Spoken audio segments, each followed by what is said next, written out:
Ubuvumvu ni ubworozi bw'inzuki kandi bugaragara hirya no hino mu Rwanda. Bamwe babikora mu buryo bwa gakondo, hakaba n'abateye intambwe babigira umwuga, bakorora inzuki mu buryo bwa kijyambere. Abavumvu, abacuruza ubuki n'abafite inganda zibutunganya bemeza ko hakiri intege nke mu kubona ubuki buhaza isoko ry'u Rwanda.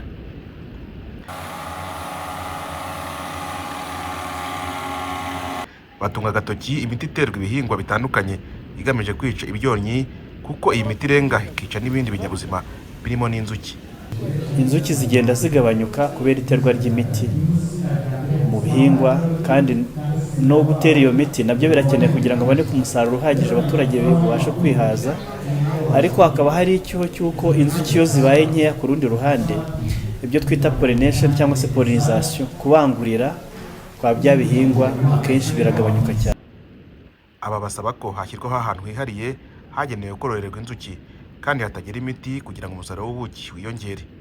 No kureba uburyo ari amashyamba yacu cyangwa ibisigara byahabwa aborozi b'inzuki, bakabyaza umusaruro ari amashyamba yacu, kandi n'amashyamba nayo inzuki zikayagirira akamaro ko gutuma nayo agorohinga agakura neza, kuko ziba zibangurira ibyo biti. Dufashe urugero, umuzinga wa kijyambere uhagaze hejuru y'ibihumbi 50, ariko wajya kure umuzinga wa gakondo uba uri hagati y'igihumbi na 500 kugera ku 3000. Urumva ayo mafaranga kugira ngo umuturage yabone abashe kubyaza umusaruro ka gace atuyemo n'inzuki, usanga ari ikibazo.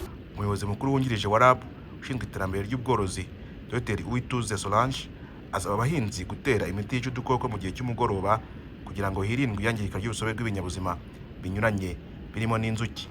Harimo ari ukuzana ibikoresho, ari kwigisha abantu ko ubuvumvu bwa kinyamwuga bukora, yewe ari no guhingira inzuki ibyo zirya hafi aho ngaho, ndetse no kuzana imiti y'ibihingwa itangiza inzuki.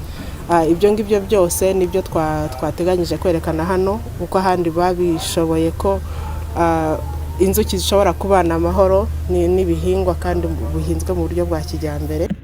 Abari mu ruhererekane nyongeragaciro rw'ubuki bashimangira ko kimwe mu bituma ku isoko ry'u Rwanda hakomeza kugaragara ubuki butujuje ubuziranenge biterwa ahanini n'uko umusaruro wabwo ari muke, bigatuma hari abavangamo ibindi bintu binyuranye bagamije indonke, nyamara binagira ingaruka ku buzima bw'abakoresha ubuki butujuje ubuziranenge. Abahanira iterambere ry'ibidukikije bagaragaza ko ibikorwa bya muntu biri mu byangiza ubutaka n'urusobe rw'ibinyabuzima biburiho, bigatuma umusaruro ubikomokaho ugabanuka, kandi ngo nihatagira ingamba zihariye zifatwa ngo n'ubundi mu bihe biri imbere ingaruka zizakomeza kuba nyinshi, nk'uko bisobanurwa na Dr. Jules Rutebuka, umukozi w'ikigo mpuzamahanga mu kurengera ibidukikije IUCN. Umusaruro nugabanuka, ugomeza kugabanuka, tuzananirwa kugaburira kwihaza mu biribwa mu gihugu. Rero icya kabiri ni uko bitakomeje bizangiza n'ibindi bikorwa remezo. Tariki ya 13 Nyakanga 2023, inama y'abaminisitiri yemeje umushinga w'itegeko rizwi nka Biodiversity Law rigena imikoreshereze y'ibikoresho bigamije kongera umusaruro w'ubuhinzi, ariko hanitabwa ku nyungu z'urusobe rw'ibinyabuzima. Umunyamabanga uhoraho muri Minisiteri y'Ubuhinzi n'Ubworozi, Dr. Kamana Olivier, yizeza ko iri tegeko ririmo gukorwa hunganirwa n'ubushakashatsi burimo gukorwa ku miti irwanya udukoko twangiza imyaka, bizanakemura bimwe mu bibazo bishingiye ku kwangirika kw'ibidukikije. Ndetse n'ubu harimo harakorwa ubushakashatsi bugeze kure bw'uburyo hakoreshwa udukoko twica utumatirizi dufata mu myembe. Ubushakashatsi burimo bukorwa n'ikigo cy'igihugu gishinzwe iterambere ry'ubuhinzi n'ubworozi RAB, ndetse bikaba birimo bigaragaza ko bizatanga umusaruro vuba. Ibyo bikaba ari bimwe mu birinda gukoresha ya miti yangiza ibidukikije, ndetse nk'uko wari ubivuze nk'inzuki nazo zikaba zabangamirwa iyo hakoreshejwe utundi dukoko twica udukoko, cyangwa se hagakoresha imiti yica udukoko ariko ikozwe mu bimera, ituruka ku bimera, cyangwa se hagahingwa ibimera byica udukoko, nabyo bibaho, bikaba byaterwa mu mirima bikarinda imyaka ndetse binarinda ibidukikije. Ubwo bwose ni uburyo bwinshi bubaho bushobora gutuma tubungabunga ibidukikije ndetse tukanateza imbere umusaruro w'ubuhinzi. Mu Rwanda hari abavumvu 120 n'128, amakusanyirizo y'ubuki 50, inganda zibutunganya 20 n'izindi 10 zenda gutangizwa.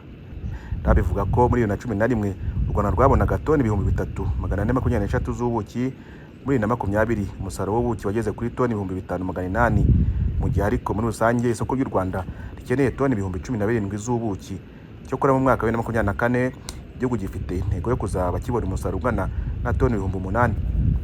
Kwemeza itegeko ry'imikoreshereze y'ibikoresho byongera umusaruro w'ubuhinzi ariko ku nyungu z'urusobe rw'ibinyabuzima, biosafety law, ni intambwe ikomeye igihugu kizaba giteye mu gukoresha ikoranabuhanga cyangwa biotechnology mu kongera umusaruro w'ubuhinzi n'ubworozi ariko hananengerwa ibidukikije nk'uko bikubiye mu ntego z'ibihugu bya Afurika biri mu muryango wa OFAB n'u Rwanda rurimo.